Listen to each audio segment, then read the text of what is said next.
আসসালামু আলাইকুম ওয়া রাহমাতুল্লাহি ওয়া বারাকাতুহু ওয়া মাগফিরাতুহু। মৌমাছি তো আপনারা চিনেন, বেকি চিনে। তো মৌমাছি যে কোনো গাছে বাসা বাঁধে, কিছুদিন থাকার পরে যাই গিয়া আবার আরেক বাড়িতে আরেক গাছে যায় বাসা বাঁধে। তো দলে দলে যায়, তো যাওয়ার সময় গুনগুন গুনগুন একটা আওয়াজ শোনা যায়। তো হযরত সুলাইমান আলাইহিস সালাম তো সব কিছুর ভাষা বুঝতেন। এ তো 18,000 ভাষার ডক্টর ছিলেন। তো হযরত সুলাইমান আলাইহিস সালাম ডাক দিছে, এই মৌমাছি, তোমরা গুনগুন করে যাও, তোমরা ফুলে বসে রস আহরণ করো। তোমাদের মুখে ফুলের রস আসলে মধু হয় কি করে? তো মৌমাছি বলে, আমরা যে গুনগুন করতে যাই, আমরা নবীর উপর দুরূদ শরীফ পড়তে পড়তে যাই। আমরা যখন ফুল থেকে রস আহরণ করি, দুরূদ শরীফ পড়তে পড়তে আহরণ করি। আবার বাসার মধ্যে যখন রস রাখি, নবীর দুরূদ পড়তে পড়তে রাখি। এই দুরূদের উসিলায়, দুরূদের খাতিরে এই সুকা বলেন, তিতা বলেন, মিঠা বলেন, যা আছে ফলের রস, সব আল্লাহ পাক মধু বানিয়ে দেয়। কি বানিয়ে দেন? আচ্ছা, এবার আপনারা বলেন তো, ফুলের রস যদি দুরূদের উসিলায় মধু হইতে পারে, আমাদের প্রত্যেকটা ইবাদতে যদি দুরূদ থাকে, সেই দুরূদ আল্লাহর দরবারে কবুল, সেই ইবাদত কবুল হবে কিনা? প্রত্যেকটা ইবাদতে যদি দুরূদ থাকে, সেই ইবাদতটা কবুল হওয়ার মধ্যে কোনো সন্দেহ থাকে? মুনাজাত দিই, মুনাজাত দেননি আপনারা? বর্তমান যুগে যা ফতুয়া বাড়িয়েছে রে ভাই, সব দোয়া উঠিয়ে দিতে আছে। সাবা খতম উঠিয়ে দিছে, কোরআন খতম উঠিয়ে দিছে, তারপরে খতমে খাজেগান উঠিয়ে দিছে, দোয়া উঠিয়ে দিছে, মিলাদ তো উড়িয়ে দিছে। কি কথা ঠিক নেই? আল্লাহ যেন বুঝ দান করে, হেদায়েত দান করে। এটি কেয়ামত, আর কিছু না, কেয়ামতের আলামত।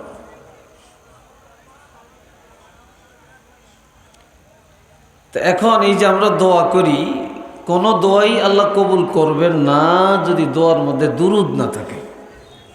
কি না থাকে? আরেকটা হলো যদি মা বাপের জন্য দোয়া না থাকে। যেই দোয়ার মধ্যে মা বাপের জন্য দোয়া আছে এবং দুরূদ শরীফ আছে, নিঃসন্দেহে সেই মুনাজাত, সেই দোয়া আল্লাহ কবুল করে নেন। দুরূদ শরীফ পড়েন, সাল্লাল্লাহু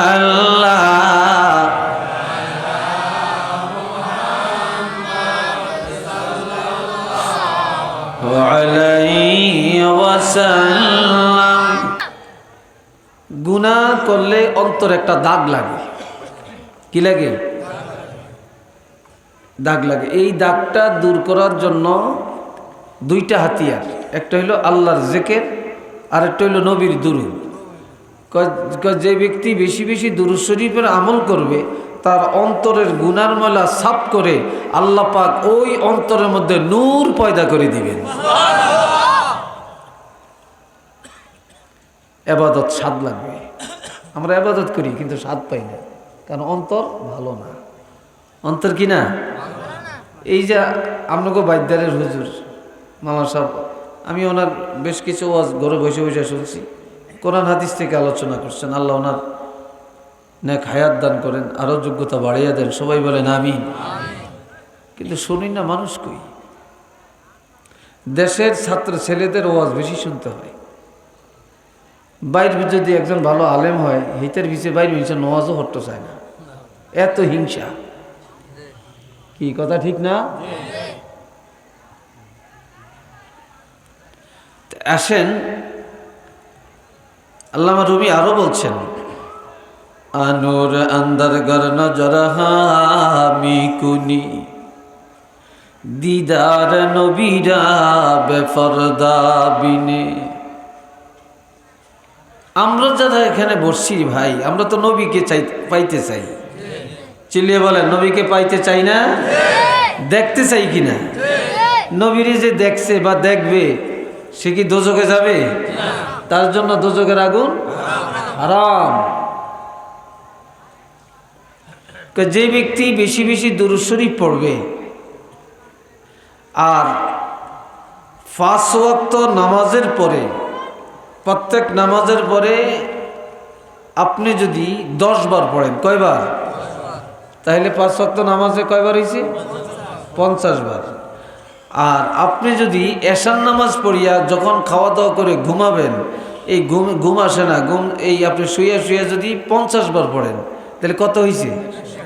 100 বার। আপনি ডেলি এই 100 বার দুরূদ শরীফ পড়েন, দেখবেন 40 দিন পূর্ণ হওয়ার আগেই আল্লাহর হাবিবের সাথে আপনার জিয়ারত হয়ে গেছে।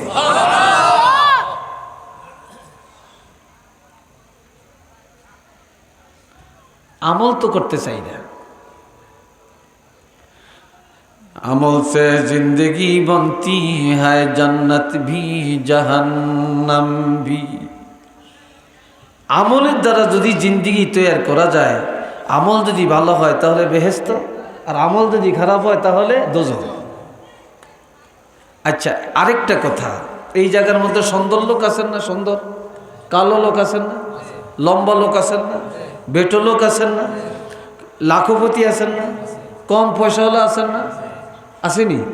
বেশি পয়সাওয়ালা লোক আছে না? আছে। যেটার পয়সা বেশি হেতের কি দাম বেশি নাকি? যেটার সুন্দর বেশি হেতে কি দাম বেশি নাকি? যেটার লেখাপড়া বেশি হেতের কি দাম বেশি নাকি? না। ইন্নাল্লাহা লা ইয়ানজুরু ইলা সুওয়ারিকুম ওয়া আমওয়ালিকুম।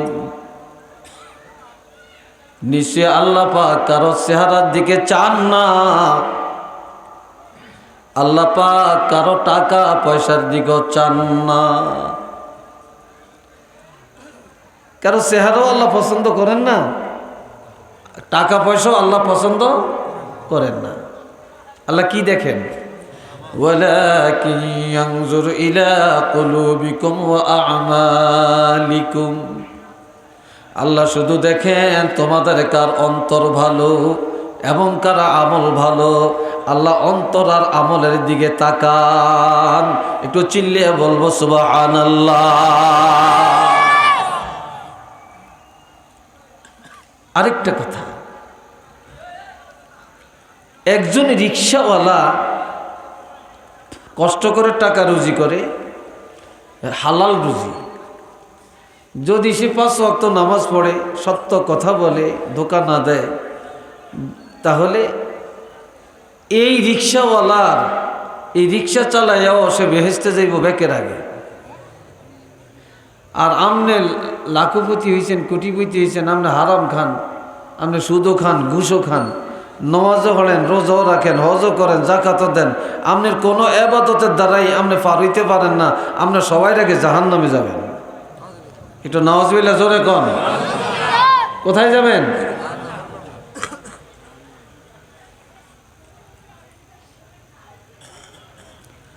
আল্লাহ এই জন্য হাদিসে আছে,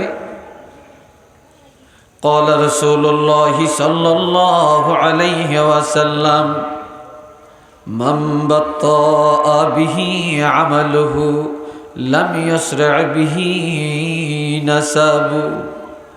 এরে হলা হেনগুন তোরা রাস্তা দিয়ে আড়স কিলে রে, হ্যাঁ আটাআটি করস কিলে, বয় বয় মাহফিলে আইসা বয়, কাজে লাগবে। কিয়ামতের ময়দানে আমার নবীজি বলেন, যে লোকটা তার গুনার কারণে, বদ আমলের কারণে যে লোকটা জাহান্নামী হয়ে যাবে, এই জাহান্নামী লোকটা তার টাকার গরমে, তার বংশ মর্যাদার কারণে, তার পদমর্যাদার কারণে জাহান্নাম থেকে নাজাত পাবে না, পাবে না, পাবে না। জাহান্নাম থেকে নাজাত পাইতে হলে দরকার ঈমান আর আমলের। উচ্চ আওয়াজে বলবো সুবহানাল্লাহ।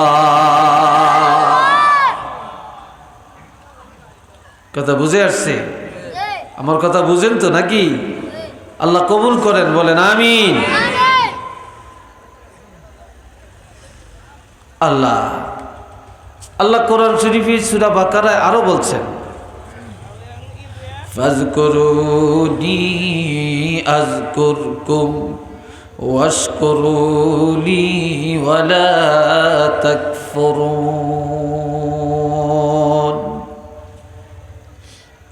আমার আল্লাহ বলেন, বান্দারে তোমরা আমি আল্লাহরে ডাকো, আমি আল্লাহরে ডাকো, আমারে স্মরণ করো, আমি আল্লাহ তোমাদেরকে ডাকবো। হাদিসে আছে, তোমরা যদি আমি আল্লাহরে একবার ডাকো, আমি তোমাদেরকে 70 বার ডাকবো। তোমরা যদি পায়ে হেঁটে আমার দিকে আগাও, আমি দৌড়াইয়া দৌড়াইয়া যাইয়া তোমাদেরকে জড়াইয়া নিব।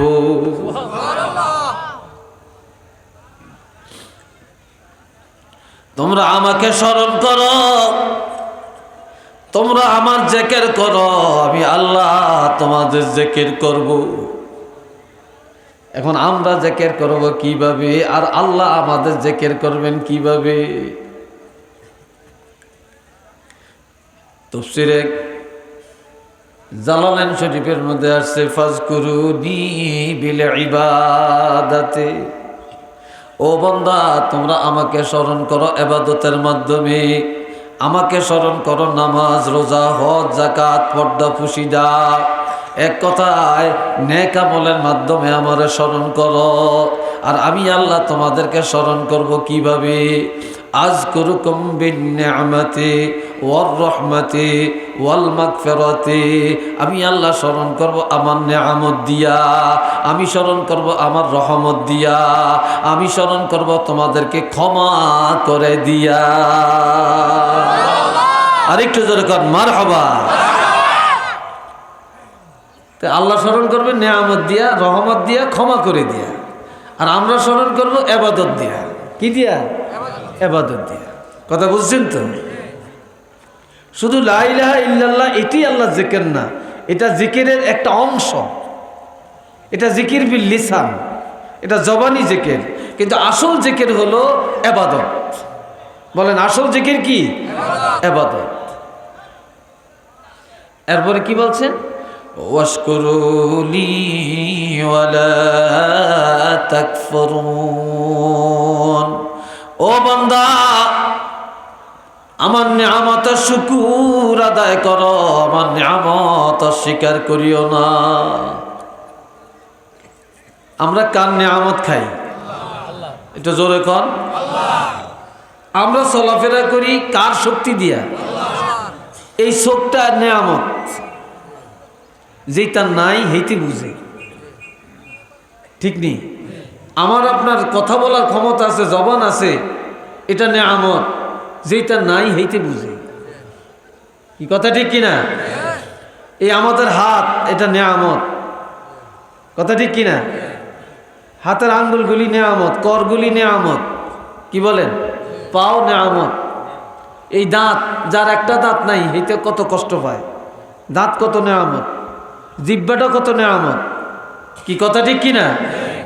এরপরে এক ইঞ্চি রক্তের দাম কত, একটা কিডনির দাম কত, একটা লিভারের দাম কত, তারপরে পাকস্থলীর দাম কত, একটা হার্টের দাম কত, আপনার ফুসফুসের দাম কত। হাইরবেননি কিনতেন আর বেচতেন? কি জ্বর পারবেননি?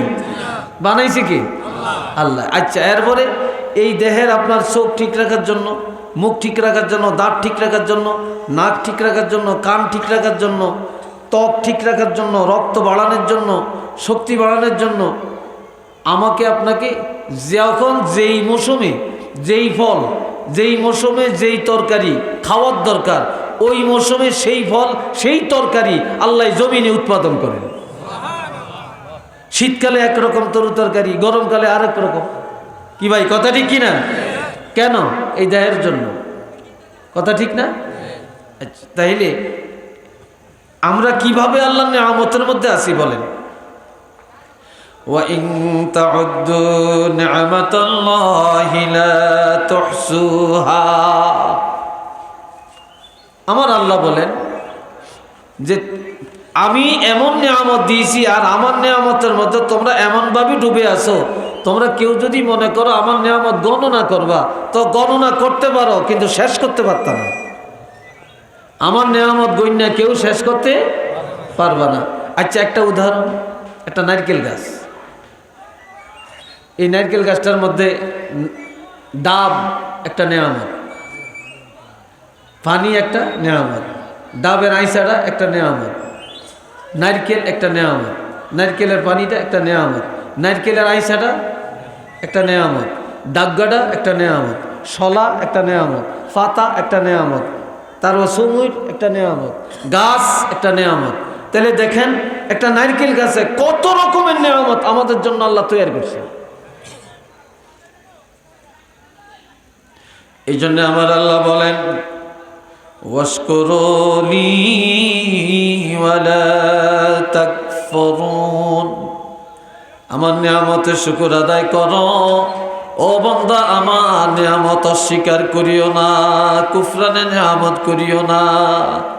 আমার নিয়ামত খায়া আমি আল্লাহর ইবাদত করো, আমার নিয়ামত খায়া শয়তানের পথে চলিও না। একটু চিল্লিয়া বলেন না সুবহানাল্লাহ। নিয়ামত খাই আল্লাহর, কাম করি শয়তানের। এরকম মানুষ আছে না? নিয়ামত ভোগ করি কার? আল্লাহর, কাম করি কার? শয়তানের। এই যে আর্জেন্টিনা, ওই তো এনে দেখছি গেট একটা লাগিয়ে দিছে। এই গেটের মধ্যে কত ফটো আসেনি?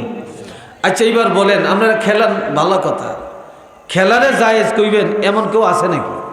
কুল্লু লাবিন হারাম, প্রত্যেকটা খেলা কি? চিল্লিয়ে বলেন হারাম। তাহলে এই যে যেগুলো ছবি লাগাইছে এগুন কি ইহুদি নাসারা না মুসলমানের ছেলে? এটা চিল্লিয়ে বলেন মুসলমানের ছেলে। এই যে গেটটা দিছে টাকা খরচ হয়েছিনি? কার টাকা? মুসলমানের টাকা। এখন হালাল কাজে টাকাটা খরচ করছেন না হারাম কাজে করছেন? আচ্ছা, মুসলমান রাষ্ট্রের জন্য করছেন না ইহুদি রাষ্ট্রের জন্য করছেন?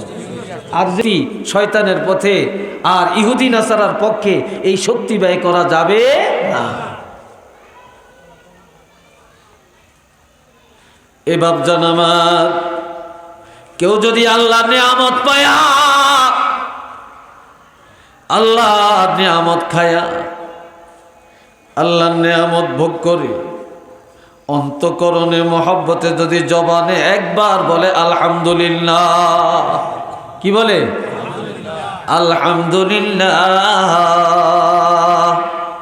প্রশংসা আল্লাহর। প্রশংসা কার?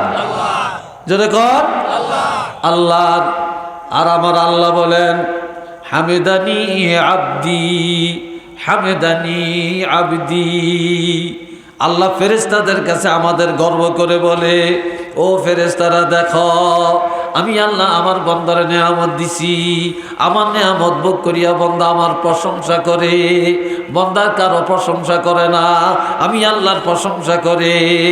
সাথে সাথে আমার আল্লাহ বলেন আমিও আমার প্রশংসা করার কারণে, আলহামদুলিল্লাহ বলার কারণে আমি আমার ওই বান্দার জন্য 8টা জান্নাতের দরজা খুলে দিলাম।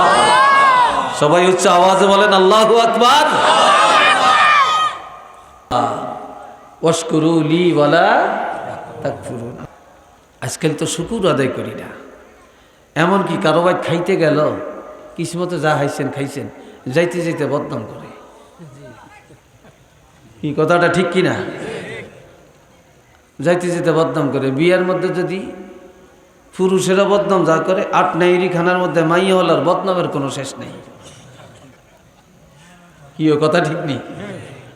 হুদ্দ হলার মেহমানদারি করতে যাই, মেয়ে লোকের মেহমানদারি করতে কলজাটা ধরিয়া যায়।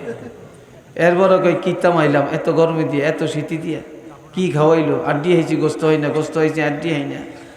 কি কথা ঠিক কিনা? তারপরে কাপড় দিছে হুতাটা মোটা। কে কইছে কাপড় দিতে? কে বাইর করছে? আলহামদুলিল্লাহ। সবাই বলেন, একটু আওয়াজ দিয়ে বলেন। এরপরে কি আল্লাহ কয়, বান্দারে তোরা যে আল্লাহর প্রশংসা করছো, আল্লাহর পরিচয়টা কি? রব্বিল আলামিন। যে আল্লাহর প্রশংসা, তিনি বিশ্ব জগতের প্রতিপালক, পরিচালক। এই জগৎ কে চালায়? আমগরে কে চালায়? এই আসমান জমিন কার? চন্দ্র সূর্য কার? বাতাস কার? পানি কার? আগুন কার? রিজিক দেয় কে? আল্লাহ। সবকিছু আল্লাহ, তো ভরসা করবো কার? আল্লাহ। এ বাবাজি আমার, ওয়াশকুরুলি ওয়ালা তাকফুরুন।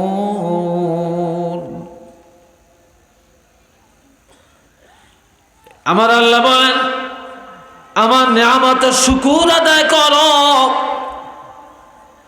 নেয়ামত স্বীকার করিও না, করিও না।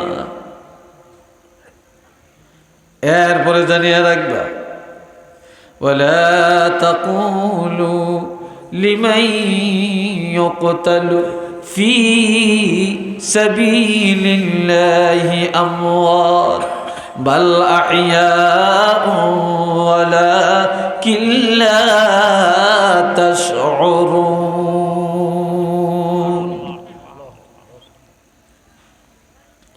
বড় পীর হযরত আব্দুল কাদের জিলানী রহমতুল্লাহ আলাইহির নাম মানুষের মনে আসেনি? ইমাম বুখারীর নাম অন্তরে আসেনি? খাজা মুঈনুদ্দিন চিশতি রহমতুল্লাহর নাম অন্তরে আসেনি? চিল্লিয়া কোন? সাহাবীগণ নাম অন্তরে আসেনি? হযরত শাহজালাল রহমতুল্লাহ আলাইহির অন্তরে আসেনি? আছে না? আমার আল্লাহ বলেন, আমার নেয়ামতের শুকর যারা আদায় করে, আমার নেয়ামত ভোগ করে, নেয়ামতের শক্তি দিয়া যারা আমি আল্লাহর ইবাদত করে, জবানে শুকর আদায় করে, এইভাবে করতে করতে যারা ইন্তেকাল করে, আমি আল্লাহর পথে থাকা অবস্থায়, আমার শুকর করা অবস্থায় যারা ইন্তেকাল করে, ও দুনিয়ার মানুষ, তারা মরে গেছে এই কথা বলিও না। তারা মরে না, তারা মরে না, বরং তারা জিন্দা। তারা মরে গেলেও তাদের মানুষের অন্তর থেকে তারা বিদায় নেয় না। কি কথা ঠিক না? তারা ইন্তেকাল করলো, মানুষের অন্তরে জিন্দা। কিন্তু মানুষের অন্তরে যারা আছে, ওয়ালাকিন লা তাশউরুন, এই ব্যাপারে তোমাদের বুঝ নাই, চেতনা নাই। আল্লাহ, আমরা সাহায্য চাইলাম কার কাছে? চিল্লিয়া বলেন, আল্লাহর কাছে। আল্লাহর কাছে সাহায্য চাইতে হইলে লাগবে কি জিনিস? দুইটা জিনিস। ইয়া আইয়ুহাল্লাযীনা ইস্তাঈনু বিস-সাবরি ওয়াস-সালাহ ইন্নাল্লাহা মা'আস-সাবিরিন। একবার কোন আল্লাহু আকবার। আর একটু আওয়াজ দিয়ে কোন মাশাআল্লাহ। বিরক্ত হইছেন মনে হয়? হ্যাঁ, আল্লাহ। আমার আল্লাহ বলেন ঈমানদারকে ডেকে, ও ঈমানদারেরা, আমি আল্লাহর কাছে সাহায্য কামনা করো দুইটা আমলের মাধ্যমে। কয়টা আমল? দুইটা আমল। আপনি পুরুষ, আল্লাহর কাছে সাহায্য চাইবেন, দুইটা আমল লাগবে। আপনি মহিলা, আল্লাহর কাছে সাহায্য চাইবেন, দুইটা আমল লাগবে। কি কথা ঠিক কিনা? দুইটা আমল লাগবে। কি? তোমরা ধৈর্য আর নামাজ। চিল্লিয়া বলেন কি? আরেকটু জোরে কন। ধৈর্য আর নামাজ। এটার অর্থ কি?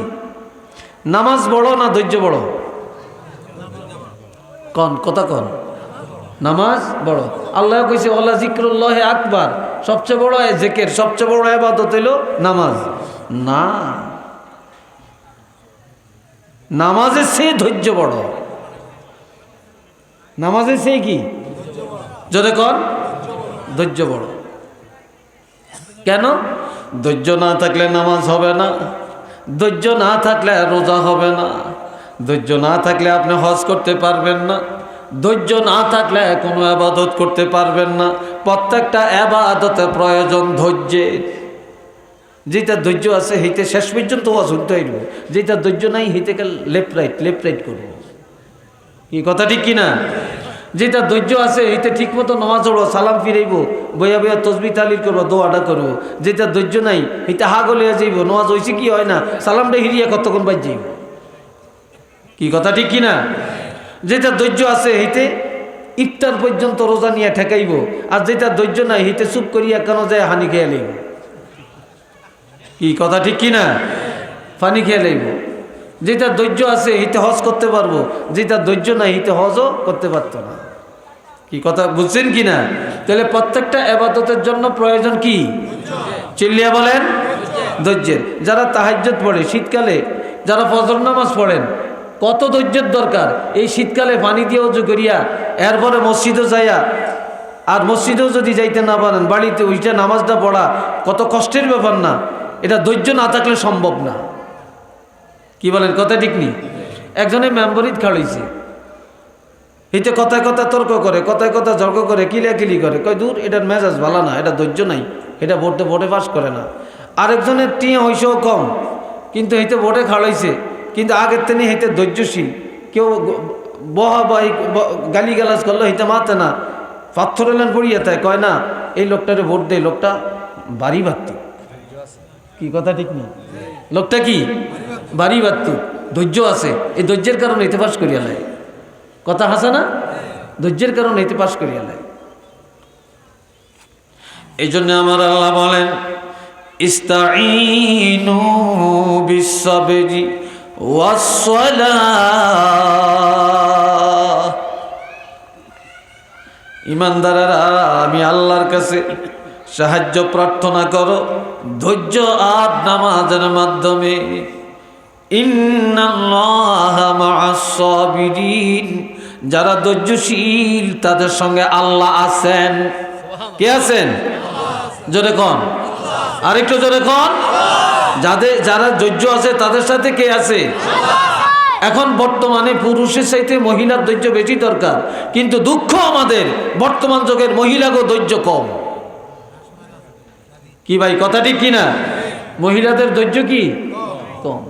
স্বামী যদি একটু ঠিকমতো বাজার না করে, এই স্বামীরে লাত্তি দিয়া যাই গিয়া, স্বামী সালান মারিয়া যাই গিয়া, এরও মতো আছে। কি কথা ঠিক কি না? আচ্ছা, এরপরে আসেন বাড়িতে জালে জালে বালা শুনেতে নুন কিছু এক জালে আরেক জালে দেখতে পারে না। কি কথা ঠিক কি না? দেখতে পারে না। তারপরে হরিরে দেখতে পারে না, তারপরে হরেরে দেখতে পারে না। স্বামীরই বুঝিয়ে টুনে আজিগুন নিয়ে বাসা ভাড়া করিয়া থাকে, চাঁদ বুঝিয়ে বাসা করিয়া থাকে। কি এরকম আসেনি না নাই? আর একটু জনগণ আছে কাই নাই? হেডিং কি মহিলা না কি না শয়তানের খালাতো বই?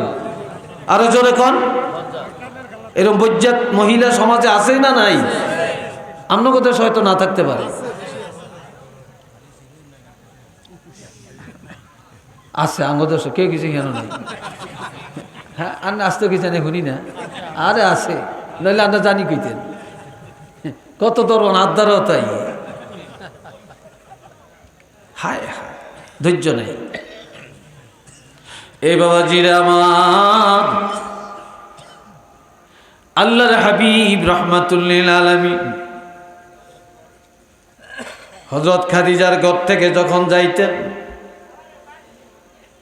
গভীর রাত এসে খাদিজা বলে ডাকটা দিতেন। হযরত খাদিজাতুল কুবরা বলতেন লাব্বাইকা ওয়া সা'দাইকা ইয়া রাসূলুল্লাহ, নবী গো আমি আপনার খেদমতে হাজির। নবী আশ্চর্য, আমি এত রাত্রে বাড়িতে আসলাম আর ডাকটা দিলাম, সাথে সাথে তুমি জবাব দিলা, তুমি কি ঘুমাও না?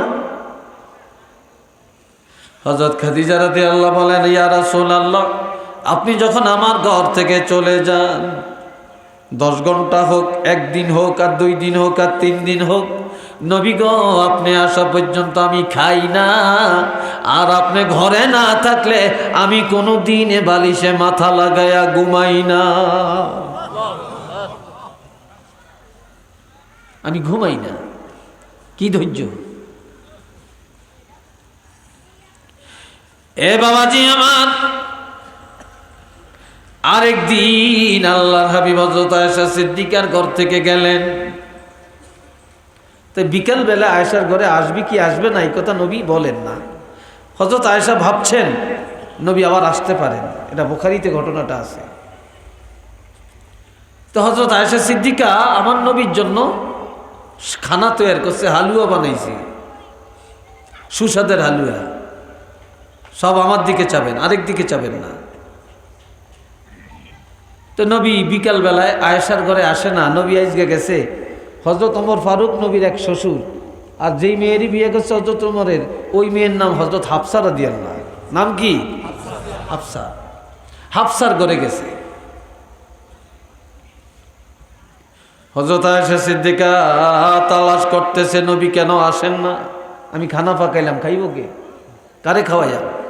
যে দেখে নবী হাফসার ঘরে হাফসার লোকে কথা বলতেছে। ডেকে বলে, ইয়া রাসূলুল্লাহ, ভেবেছিলাম আপনি আমার ঘরে যাবেন, এই জন্য আমি আপনার জন্য হালুয়া বানাইছি। আপনি যান না, আমার হালুয়া কে খাবে? নবী চুপ করে থেকে কয়, আয়েশা, আমার জন্য হালুয়া বানাইছো? যদি আমার জন্য বানিয়ে থাকো, আজকে তোমার ঘরে আমি যাব না।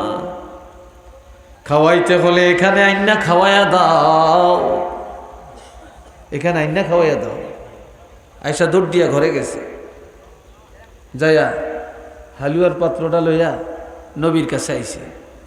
নবী নাকের কাছে নিয়ে কয়, উফ, দারুণ তো, খুব সুগ্রাণ, তুমি পাকাইছো? কয়, হ্যাঁ।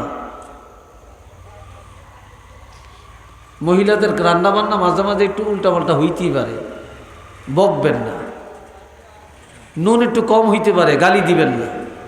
জাল একটু কম হইতে পারে, গালি দিবেন না। কথা বুঝে আসছে কি না? গালি দিবেন না। ভালো হইছে, ভালো করছো, দেখবেন আরেকদিন ভালো হবে। নবী বলে, এত সুন্দর খানা তুমি খাইছো? কই, ইয়া রাসূলুল্লাহ, আমি খাই না। তো তুমিও খাও, আমিও খাই, চলো একসাথে খাই, চলো একসাথে খাই। হযরত আয়েশা সিদ্দিকা পাত্রের মধ্যে হাত দিয়া হালুয়া লইয়া মুখের কাছে আনলেন। আল্লাহর হাবিব রাহমাতুল লিল আলামিন খপ করে আয়েশা সিদ্দিকার হাতের মধ্যে ধরে ফেললেন। আয়েশা, আজকে তুমি আমার শান্তির সংসারে একটা আগুন লাগাইছ। বলে, কেমনে? আমার 9 জন বিবি, কারোর লোকে কারো দ্বন্দ্ব নাই, সবাই আমার ভালো জানে, আমিও সবাইকে ভালো জানি, কিন্তু আজকে তো তুমি ভেজাল লাগিয়ে দিছো। কই কি? কই, তুমি কার ঘরে এসে হালুয়া খাও? কয়টা হাফসার ঘর। হাফসা কে? আপনার এক স্ত্রী। তোমার কি? আমার বোন। কয়, তাহলে আমার স্ত্রী তুমিও, হাফসায়ও, আর তোমার বোন, তাহলে তোমার কি উচিত ছিল না হাফসারে আগে দাওয়াতটা দেওয়া? সুবহানাল্লাহ বলতেন না মনে হয়? না ভাই জিয়া কইবেন আপনারা? তোমার কি উচিত ছিল না হাফসাকে বলা যে আসো আমরা একসাথে খাই? তুমি হাফসারে না বলে তোমার মুখে গেল কিভাবে, নেলাটা দিলে কিভাবে? হাফসা তো দেখে, সে তো মনে কষ্ট পাইছে। কয়, যাও হালুয়া লয়ে হাফসার কাছে যাও, হাফসারে বলো আগে, এই তো হাফসারে নিয়ে আসো, একসাথে খাও। যে একে হাফসা চলো। কয়, আমি খাইতাম না। কয়, কেন? কয়, তুমি আগে আমার দাওয়াত দাও না, বালাখানা নবীলে বানাই ফাঁকাইছো, তুমি আর নবীয়ে খাও, আমি খাইতাম না, আমি যাইতাম না, তুমি আগে দাওয়াত দাও না, নবী কনে না আমার দ্বারা আইসো। এইবার আইয়া কয়, নবী হাফসা তো খায় না, কারে না খাইলে হের কাছে নিয়ে যাও। তো লইয়া গেছে। কয়, বোন দাও তো, যাওয়ান লাগতো না, তোর কাছে নিয়ে আইছি, খা। কয়, হ্যাঁ খাইতাম না। আয়েশা কয়, ইয়া রাসূলুল্লাহ, নিয়ে গেছি, হ্যাঁ খাই না। কয়, জোর করি হইলে একটু খাবো, নইলে দ্বন্দ্ব মিটতো না। মানে হালুয়া লইয়া হাফসার মুখের কাছে নিয়েছে, তুই মুখ খোল, একটু খা, আমার হাতে খা। হাফসা মুখ খোলে না। এই জোরাজোরি করতে যেয়া হযরত আয়েশা সিদ্দিকা হালুয়া দিয়া হযরত হাফসা রাদিয়াল্লাহর পুরাটা মুখ একেবারে হালুয়া দিয়ে মাইকে দিছে। বুঝছেননি কথাটা? অত হাফসা দৌড়ে আইছে, কই, ইয়া রাসূলুল্লাহ, আমার আগে দাওয়াত দেয় না, আমনে কনে গেছে আমার দ্বারে, আমি খাইতাম না, এই দেহের জোরাজোরি করিয়া আমার পুরাটা মুখ হালুয়া দিয়ে মাইকা দিছে। আমনে বেলে ন্যায় বিচারের নবী, আমনে বেলে ধৈর্যের নবী, আজ একটু ধৈর্যের সাথে একটু ন্যায় বিচারটা করিয়া দেন, দেখি আপনি কিরম ন্যায় বিচার করতে পারেন। সুবহানাল্লাহ কইতেন না? আর একটু জোরে বলতেন না? আমার নবী কয়, আমি বিচার জানি, তো আজকের বিচার আমি করতাম না, আজকের বিচার আমি করতাম না। তো কে করবো? তোমার বিচারটা তুমি করো, আমি তোমার দায়িত্ব দিলাম, তুমি বিচার করো। আমি কেমনে করিয়াম, একটু গাইডলাইন দেন। তো নবী কয়, পাত্রের মধ্যে হালুয়া আসেনি? কা আছে। যে আয়েশা তোমার মুখে হালুয়া মাইকে দিছে, তুমি আবার একটু বেশি লিয়া হ্যাঁ মুখ মাইকে দিলেই তো সমান হয়ে যাবে। এখন একটা জাঁতা দিয়া মুট করিয়া হালুয়া লইয়া হজরত আয়েশা সিদ্দিকার নাক মুখ একবারে কান টান তারপরে মাথা চুল টুল ভরিয়া লাইছে। হজরত আয়েশা কই ইয়া রাসূলুল্লাহ এই বিচার নিয়ে আপনি করলেন, কথা বাড়াইস না, ভেজাল তো তোমার মধ্যে, তুমি আগে দাওয়াতটা দাও না, এই জন্যই তো হ্যাঁ রাগ করছে। যাক এখন সমান হয়ে গেছে, যাও দনোজনের মুখ ধুইয়াইও। তো দনোজনের মুখ টুক ধুইয়াইছে, অনকালে হাসে একজন আরেকজনের যে ছায়া। নবী ওকে বিচার পাইছনি, হাফসারে কয় বিচার পাইছি নি, উচিত বিচার পাইছি। কাইজা যদি আমি আরো কঠিন বিচারও করতাম, তুমি কইতা আমি আয়েশারে উচিত বিচার করি না, তুমি রাগ করতা। এই জন্য কয়ে তেল দিয়ে কয়ে রে বাজি বিচার সংক্ষেপে হয়ে গেছে। এটা সুবহানাল্লাহ কন্যা রে ভাই, আরেকটু জোরে কন্যা। আপনি সেতলে আর রাগ করলে বিচার হবে না, ধৈর্যের সাথে সব মোকাবেলা করতে হবে। কি কথা ঠিক না? আচ্ছা, নবী ওয়াজ করতেছে,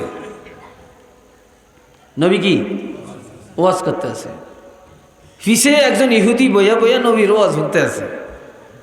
হঠাৎ করে আমরা খাড়াইছি, দাঁড়াইয়া বলে ইয়া রাসূলুল্লাহ আপনি একটু আপনার ওয়াজ বন্ধ করেন, আমার কথা আগে শুনেন।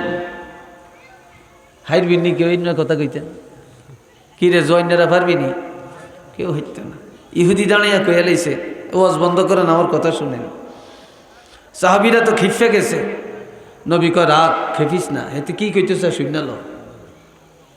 এবার বলে ইয়া রাসূলুল্লাহ বহুদিন যাবত আমি আপনার কথা শুনতেছি, তবে আমার মনের একটা অভিপ্রায়, আমি চাই আমার ঘরে আপনারে দাওয়াত দিতাম, আপনি আমার দাওয়াতটা লইবেননি।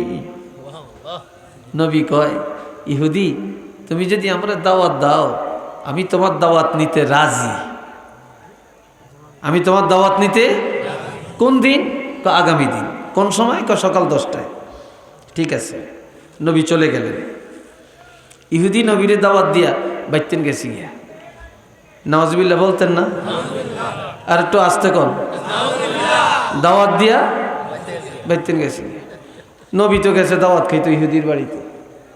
সারাটা দিন অপেক্ষা করলেন, ইহুদি নাই।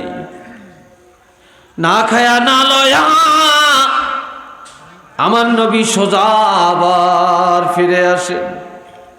ঘরেও কাউকে বলেন না, সাহাবীদের কাছেও বলেন না, কারো কাছে ইহুদির বদনাম করে না, কারো কাছে কয় না। কিছুদিন পরে আবার ইহুদির লগে নবীর দেখা। রাস্তার মধ্যে ইহুদি খাড়াইছে সামনে আয়া, নবী আমি একদিন আপনাকে দাওয়াত দিয়েছিলাম, আপনি আমার দাওয়াতটা গ্রহণ করছিলেন, তবে আমি আরেকটা বার আপনাকে দাওয়াত দিতে চাই, লইবেননি? আমারে আর আপনারে দাওয়াত দিলে হইলে ঠেলেই জোতা বাড়ি করিয়া হিটা শুরু বদমাইশ। তুই সেদিনকে দাওয়াত দিছ, খবর লইছ, তুই আইজ আবার দাওয়াত দিতে আইস, কি কথা ঠিক কিনা? শুনেননি আসলে আপনারা?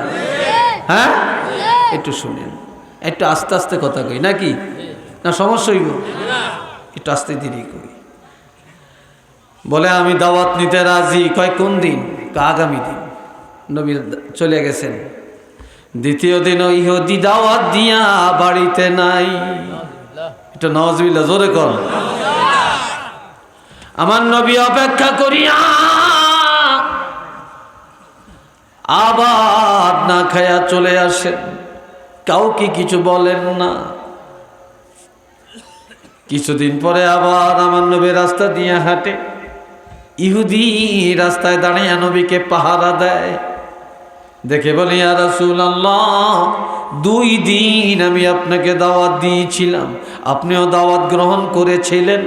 ও নবী আরেকটা বার আমি আপনাকে দাওয়াত দিতে চাই, আমার দাওয়াতটা লইবেননি?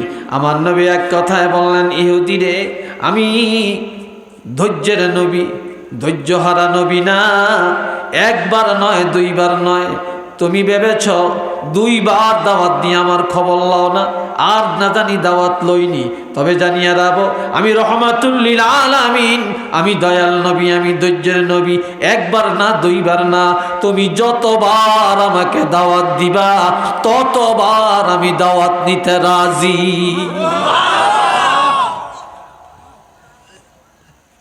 কয় কোন দিন? আগামী দিন। নবী দাওয়াত খেতে গেছে। আজকে ইহুদি বাড়ির থেকে যায় না, আজকে ইহুদি বাড়ির থেকে যায় না। এবার ইহুদি নবীকে দেখার সাথে সাথে নবীর কদম মোবারকে পড়ে ক্ষমা চায়, বলে ইয়া রাসূলুল্লাহ, গত 2 দিন দাওয়াত দিয়েছি, আপনিও গ্রহণ করেছিলেন, কিন্তু আমি বাড়িতে ছিলাম না, আমি আড়ালে লুকায়া থাকি, আপনার কোনো খেদমত করি না। তবে আমার এটা করার পিছনে কারণ, ও নবী, আমি তাওরীত কিতাব পড়তে জানি, তাওরীতে দেখেছি যিনি আখিরি জমানার পয়গাম্বর, যিনি বিশ্বনবী, যিনি মহানবী, যিনি আল্লাহর হাবিব, ওই নবীর ধৈর্য এত বেশি হবে, সারা দুনিয়ার মানুষের ধৈর্য যদি এক পাল্লায় দেয়, আর রাসূলুল্লাহর ধৈর্য যদি আর এক পাল্লায় দেয়, তারপরেও নাকি আপনার রাসূলের ধৈর্য বেশি হয়ে যাবে। এটার বাস্তবতা প্রমাণ করার জন্য আমি দাওয়াত দিয়া গত 2 দিন খবর লই না আপনার মধ্যে সেই পরিচয়টা আছে কি না। তো কাজেই এখন দেখলাম আপনি সেই নবী, আপনার মধ্যেই সেই ধৈর্য, কাজে আপনি আমাকে মাফ করেন, আর এখনই আমাকে কলমা পড়াইয়া ইমানদার বানিয়ে দেন। কন্যা সুবহানাল্লাহ, আর একটু জোরে কন। আল্লাহর সাহায্যটা কেমন, আল্লাহর সাহায্যটা কেমন দেখেন। এরপরে আল্লাহ কি বলছেন, ইন্নাল্লাহা মা'আস সাবিরিন, ধৈর্যশীলদের সাথে আল্লাহ আছেন। কে আছেন? আল্লাহ। আরেকটু জোরে কোন, জাগো ধৈর্য নাই হেগুলোকে আল্লাহ নাই। যেই দেশে ইমানদার সেই দেশে আল্লাহ আছে, যেই দেশে ইমানদার নাই সেই দেশে আল্লাহ আসেনি। কি কোন? আছে। তাইলে ধৈর্যশীলের সঙ্গে আল্লাহ আছেন, এটার অর্থ কি? এই কথার অর্থ হল ধৈর্যের সাথে যারা দুনিয়াতে চলে, ধৈর্যের সাথে যারা ইবাদত করে, ধৈর্যের সাথে যারা ইলম শিখে, ধৈর্যের সাথে যারা নামাজ পড়ে, ধৈর্যের সাথে যারা হজ করে, ধৈর্যের সাথে যারা যাকাত দেয়, ধৈর্যের সাথে যে মহিলা পর্দা করে, ধৈর্যের সাথে যে মহিলা স্বামীর খেদমত করে, ধৈর্যের সাথে যে মহিলা শ্বশুরের খেদমত করে, শাশুড়ির খেদমত করে, ধৈর্যের সাথে যে মহিলা দুনিয়াতে চলে, ওই নারী পুরুষ দুনিয়াতে চলতে যায় যখনই কোনো বিপদে পড়ে যাবে, আমার আল্লাহ নিজের হাতে তার বিপদ সরাইয়া দিবে। আরো যেরকম মারহাবা, নারে তাকবীর, নারে রিসালাত। আল্লাহ কথা কেন না, আল্লাহ কবুল করেন, সবাই কোন আমিন। আচ্ছা, এরপরে এই বললাম, তাহলে প্রত্যেকটা ইবাদতে কি লাগবে? চিল্লিয়া বলেন, কি লাগবে? ধৈর্য লাগবে। লাগবে না? ধৈর্য লাগবে। এখন আসেন, এই ধৈর্য তো আমগরে নবী শিখিয়ে গেছে। কে শিখিয়ে গেছে? এই জন্য আমার আল্লাহ বলেন, মাইয়ুতিল্লাহা ওয়ার রাসূল, নিশ্চয় যে ব্যক্তি আল্লাহকে মানে, রাসূলের মানে। আল্লাহকে মানবো আমরা রাসূলের তরিকায়। কার তরিকায়? রাসূলুল্লাহর তরিকায়। মাইয়ুতিল্লাহা ওয়ার রাসূল, যে আমার আল্লাহকেও মানে, রাসূলকেও মানে, তাওহীদ মানে, রিসালাত মানে, আল্লাহর বিধানগুলি পালন করে রাসূলের তরিকায়, আর নবীর উপর ঈমান আনে, নবীর রিসালাত মানে, আমার আল্লাহ বলেন, ফাউলাইকা মাআল্লাযীনা আনআমাল্লাহু আলাইহিম, যে আল্লাহর মানে, যে রাসূলের মানে, তারা ওই সমস্ত মানুষের বন্ধু হয়ে জান্নাতে যাবে যাদেরকে আমার আল্লাহ এই দুনিয়ায় জান্নাতি ঘোষণা দিয়েছে। এরা কে? এটার উঠে কিনলে সাগাইতেন নি কেন? উঠিয়েন না। মাশাল্লাহ, প্যান্ডেল তো হুরে আপনারা বইছেন। আল্লাহ আপনাকে কবুল করো। আরেকবার কর। এই বাবাজিরা, এরা কারা? 1 নম্বরে মিনান নাবিয়্যিন, নবীগণ। 2 নম্বরে ওয়াসিদ্দিকিন, সত্যবাদীগণ, এর অর্থ সাহাবায়ে কেরাম। 3 নম্বরে ওয়াসশুহাদা, শহীদগণ। 4 নম্বরে ওয়াসসালিহিন, নেককার, ওলামায়ে কেরাম, আউলিয়ায়ে কেরাম। তাহলে যারা আল্লাহকে মানে, যারা রাসূলের মানে, তারা নবীদের বন্ধু হয়ে জান্নাতে যাবে, সাহাবীদের বন্ধু হয়ে জান্নাতে যাবে, ওলি আল্লাহর বন্ধু হয়ে জান্নাতে যাবে, শুহাদায়ে কেরামের বন্ধু হয়ে জান্নাতে যাবে। আর আমার আল্লাহ বলেন ওয়া হাসুনা উলাইকা রফিকা। দুনিয়াতে ব্রাজিলের বন্ধু বানাও, আর্জেন্টিনার বন্ধু বানাও, সুদখোরের বন্ধু বানাও, ঘুষখোরের বন্ধু বানাও, জিনাখোরের বন্ধু বানাও, বেনমাজির বন্ধু বানাও, এরা সব জাহান্নামী বন্ধু। আর আমার আল্লাহ বলেন এই দুনিয়ায় যারা নবীদেরকে ভালোবাসছে, সাহাবীদেরকে ভালোবাসছে, ওলি আল্লাহদেরকে ভালোবাসছে, আলেমকে ভালোবাসছে, নেককার মানুষের ভালোবাসছে, আমার আল্লাহ বলেন তাদের এই ভালোবাসা সবচাইতে দামি ভালোবাসা হয়ে গেছে। আরেকটু জোরে কন্যা সুবহানাল্লাহ। মোহাব্বত পড়েন সাল্লাল্লাহু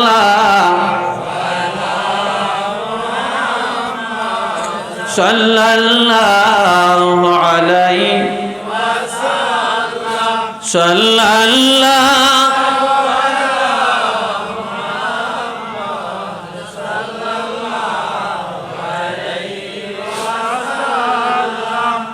সবাই একবার বলেন আলহামদুলিল্লাহ। তাহলে আমরা নবীকে মানতে রাজি আছি তো? জোরে কোন আলহামদুলিল্লাহ। আল্লাহ কবুল করেন। এবার শুনেন, মাইয়াতির রাসূলা ফাকাদ আতা আল্লাহ। যে রাসূল মানে সে আমার আল্লাহকে মানে, যে রাসূল মানে না সে আল্লাহকেও মানে না। নাউজুবিল্লাহ বলতেন না? রাসূল মানে যারা আল্লাহকে মানে মানে তারা। নবীজি হযরত আয়েশার ঘরে গেলেন।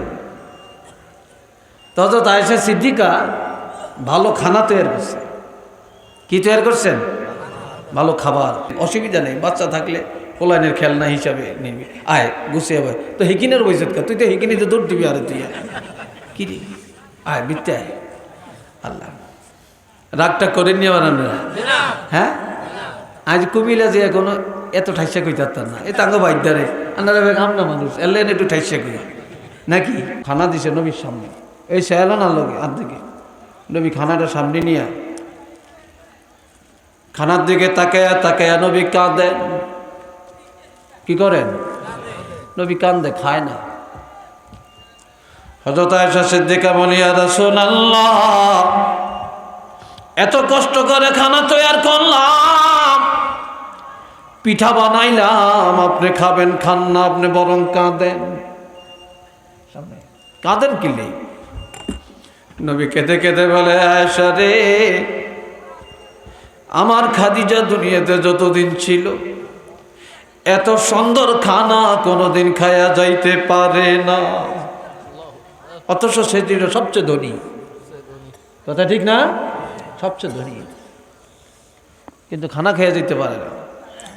আজ আমার আয়েশা, আমার খাদিজা নাই, আমার ঘরে ভালো ভালো খানারও অভাব নেই। এই জন্য ভালো খানাগুলি দেখলে আমি কান্না আসে, খাদিজার কথা মনে পড়ে। হযরত আয়েশা সিদ্দিকা বলে ইয়া রাসূলুল্লাহ, খাদিজা ছিল বুড়ি, সে তো ইন্তেকাল করেছে, আমরা যুবতী, আমরা রূপসী, এখনো আপনি খাদিজাকে বলতে পারেন না। নবীজি কেঁদে কেঁদে বলে আয়েশা, জ্ঞান তোমাদের অনেক বেশি, এলেম তোমাদের অনেক বেশি, তুমি কুমারী, তুমি রূপসী, তুমি অনেক কিতাব জানো, হাদিস জানো, তবে আয়েশা আমার খাদিজার মতো গুণের এখনো হতে পারো না। যেই খাদিজা আমার ছাড়া খায় না, আমার ছাড়া ঘুমায় না, যে খাদিজা শুনলেন মক্কার কাফিররা আমি রাসূলকে বলছে পায়ের নিচে মাটি নেই, পকেটে টাকা নাই, তিনি আবার রাসূল হন কি করে, প্রেসিডেন্ট হবেন কি করে। খাদিজা কথাটা শোনার পরে আমাকে ডাকে, খাদিজার কোটি কোটি টাকার সম্পদ আমি রাসূলের নামে সব লিখিতভাবে রেজিস্ট্রি করে মক্কার কাফিরদের কাছে চিঠি পাঠায়, পায়ের নিচে মাটি নাই বললে আমি খাদিজাকে বলো, পকেটে টাকা নাই বললে আমাকে বলো, একবেলা খানা ঘরে নাই বললে আমাকে বলো, আর বিশ্বের মধ্যে যদি প্রথম কাতারের ধনী মনে করতে হয়, এখন থেকে রহমাতুল লিল আলামিনকে মনে করো।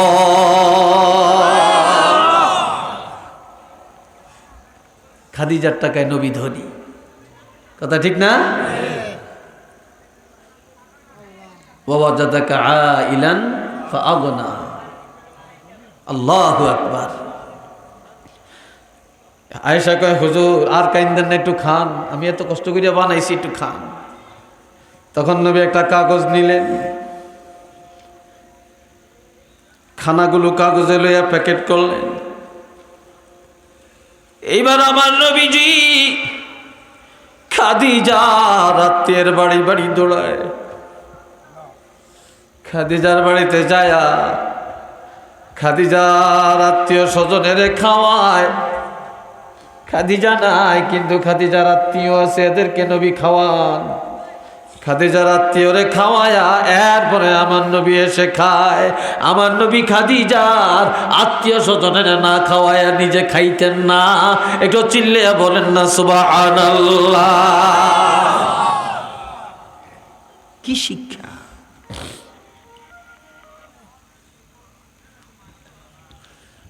এই আল্লাহর হাবিব রাহমাতুল লিল আলামিন একদিন কিয়ামতের কথা বর্ণনা করতে যায়, ইজা জুলজিলাতিল আরদু জিলজালাহা,